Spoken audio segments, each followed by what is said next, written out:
नमस्कार प्रिय विद्यार्थियों, आप लोगों का कीर्तिमान एकेडमी ऑफिशियल यूट्यूब चैनल पर बहुत बहुत स्वागत है। अपनी सोशियोलॉजी की क्लास में तो बच्चों हमें इस धुरंधर सीरीज है, इसमें हम लोग टॉपिक वाइज वन लाइनर की क्लास को देख रहे हैं, चैप्टर वाइज है। तो हम लोग पाश्चात्य विचारकों में कार्ल मार्क्स, अगस्ट कॉम्ट को देख चुके हैं। आज हम लोग देखेंगे हर्बर्ट स्पेंसर को। आइए, हर्बर्ट स्पेंसर से आए हुए वो सारे तथ्य हैं जो आपके लिए बहुत ही इंपॉर्टेंट है बच्चों, और जहां से सीधे प्रश्न बनेंगे और क्वेश्चन बनेंगे और आंसर पूछे जाएंगे। ओके, तो बिना देर के बच्चों क्लास को शेयर कर दीजिए अपने अपने ग्रुपों में, और साथ में लाइक कर दीजिए। और सभी को वेरी वेरी गुड इवनिंग बच्चों। ओके, सभी प्यारे विद्यार्थियों को वेरी वेरी गुड इवनिंग। तो चलिए अब शुरू किया जाए क्लास को। तो आइए देखते हैं हर्बर्ट स्पेंसर के बारे में क्या आपको जानना जरूरी है। वह सारे तथ्य आपके सामने होंगे। तो ये रहा, देखिए हर्बर्ट स्पेंसर के बारे में क्या क्या कहा जा रहा है। पहले मैं पेन सही कर लूं।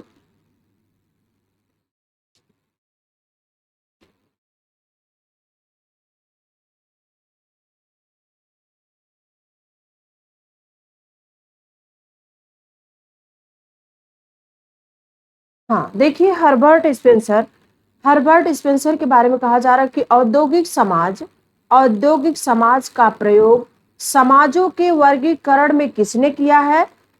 औद्योगिक समाज का प्रयोग समाजों का वर्गीकरण जो किया है वह किसने किया है। हर्बर्ट स्पेंसर ने किया। किसने किया है?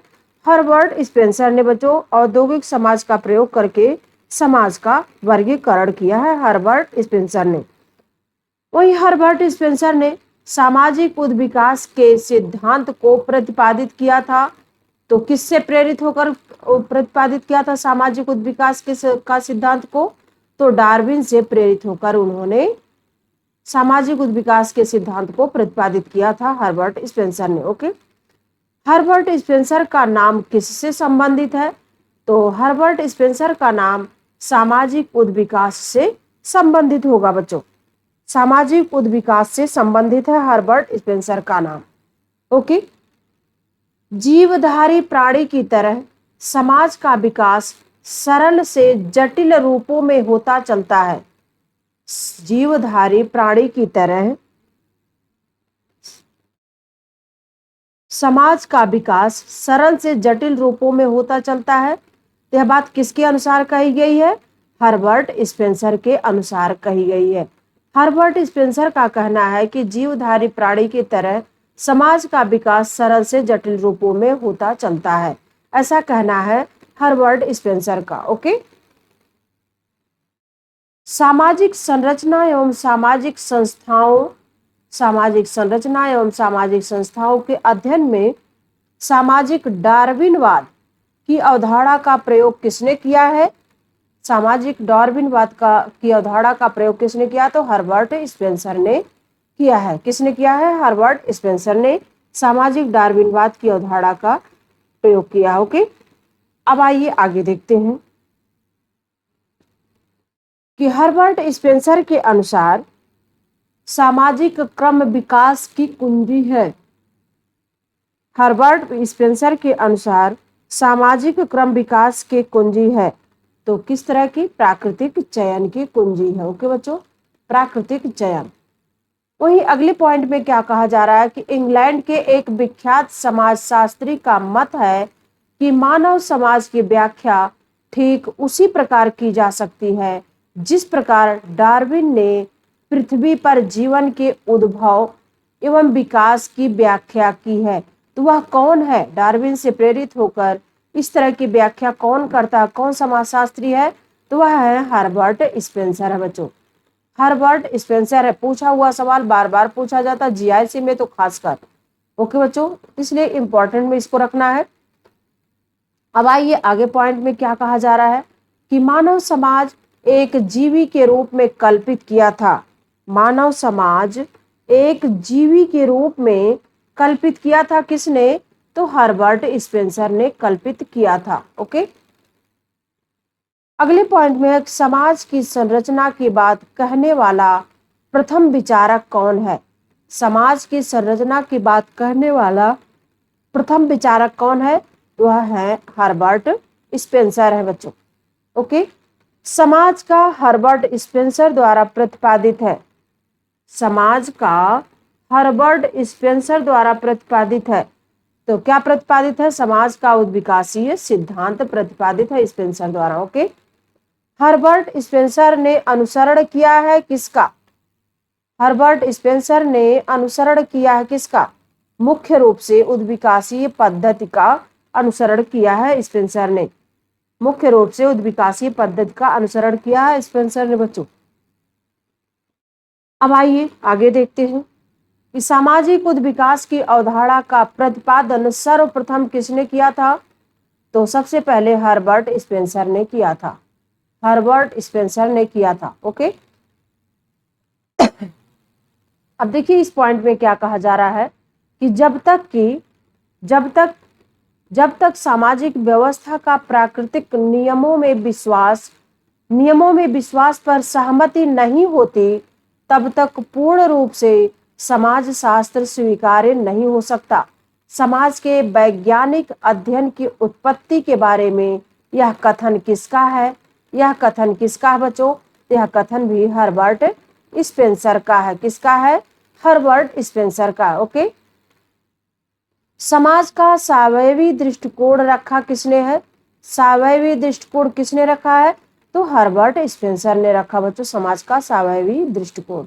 ओके, अब यहाँ क्या कहा जा रहा है कि वह सिद्धांत जो समाज और मानव शरीर के बीच कई बिंदुओं पर साम्यता स्थापित करता है, वह क्या कहलाता है? तो वह बच्चों कहलाता है सावयवी सिद्धांत। सावयवी सिद्धांत कहलाता है। सावयवी सिद्धांत। अब इसमें क्या कहा जा रहा है कि समाज का वर्गीकरण संघर्षशील एवं औद्योगिक के रूप में किसने किया है? समाज का वर्गीकरण संघर्षशील और औद्योगिक के रूप में किसने वर्गीकरण किया है? तो हर्बर्ट स्पेंसर ने किया है। हर्बर्ट स्पेंसर ने किया बच्चों। ओके,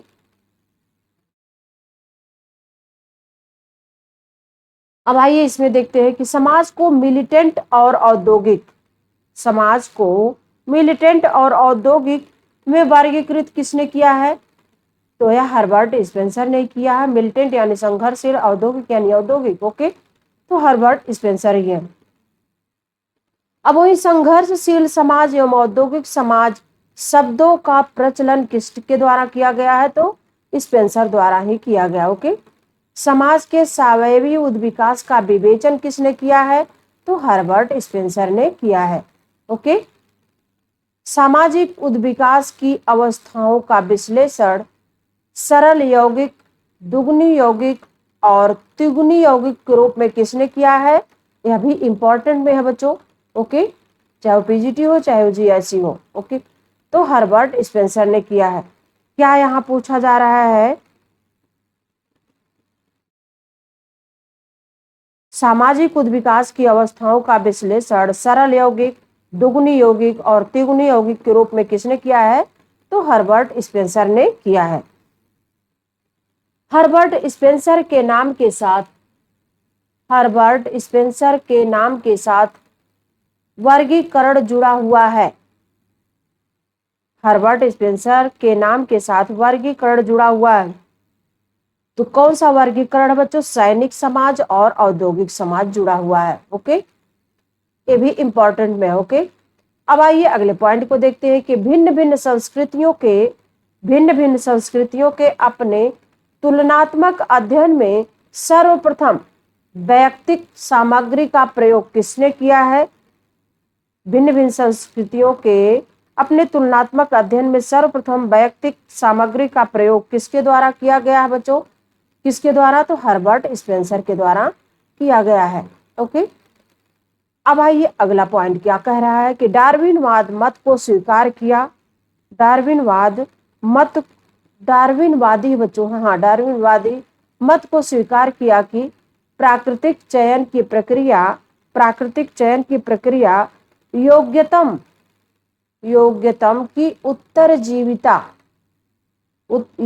की उत्तरजीविता सामाजिक जगत में घटित हुई है। तो यह बात किसने स्वीकार किया है? हर्बर्ट स्पेंसर ने स्वीकार किया है। ओके, हर्बर्ट स्पेंसर ने स्वीकार किया है। अब यहाँ क्या कहा जा रहा है इस पॉइंट में, समाज एक उत्कृष्ट सजीव समुच्चय है, यह कथन किसका है? समाज एक उत्कृष्ट सजीव समुच्चय है, यह कथन हर्बर्ट स्पेंसर का है। ओके, यह कथन हर्बर्ट स्पेंसर का बच्चों। ये वह सारे तथ्य है जो हर्बर्ट स्पेंसर से बच्चों, क्लास भले छोटी है लेकिन मैं अलग अलग इसलिए करा रही हूँ ताकि एक एक चीज आप लोग हर समाजशास्त्री के बारे में रट जाए। ओके बच्चों, इसलिए छोटा ही है लेकिन हर्बर्ट स्पेंसर के बारे में ही केवल है क्लास। ओके, तो आप लोग इसी तरह हर समाजशास्त्रियों वैज्ञानिकों के अलग अलग क्लास में देखेंगे तो एक एक चीज आपके दिमाग में बैठती चली जाएगी। इसलिए मैंने हर समाजशास्त्रियों का उल्लेख अलग अलग रूप से अलग अलग किया है। ओके बच्चों, हर क्लास अलग कर दी है।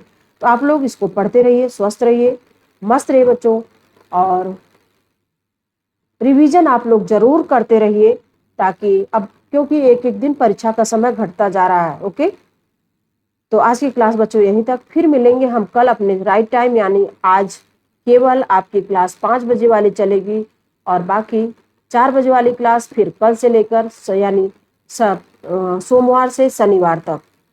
ओके बच्चों, तो आपकी क्लास इस तरह रहेगी, सोमवार से कल शाम 4 बजे आपकी प्रैक्टिस वाली क्लास होगी, 5 बजे ऑनलाइनर की क्लास होगी टॉपिक वाइज। तो आप इसका ध्यान रखते हुए आप लोग रिवीजन करते रहे बच्चों। ओके, फिर मिलूंगी मैं कल, तब तक के लिए बाय बाय, टेक केयर।